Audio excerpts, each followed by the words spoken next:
жүрсін, біздің балаларымыздың басына бақыт қонсын. Бейбітшілік күнімен, Қазақстанның бейбітшілік күнін кеше дәмханада бүгінгі болатын Өзбекстанның бейбітшілік күніне арнап өзімнің сөзімді қалдырдым. Сол сөзім тұрсын қалықтап, халықтың үстінде, балалардың бойында жүрсін. Бейбітшілік күні құтты болсын тағы да. Мейрам құтты болсын.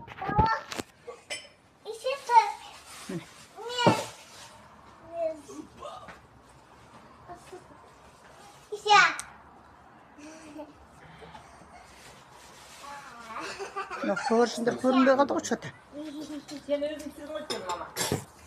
Өзің түсірген көршіндер. Неге? Сен өзің түсіріп тұрдың. Көгаршын. Қос көгаршын. Ақ көгаршын, көгаршын. Бейбіт құсы сен едің деп өлең айтушы едік, шіркін-ай.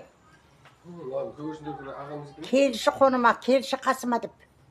Үйленген жастарда бейбітшілік құстарын ұшырушы еді. Бейбітшілігіміздің берекесін алмасын.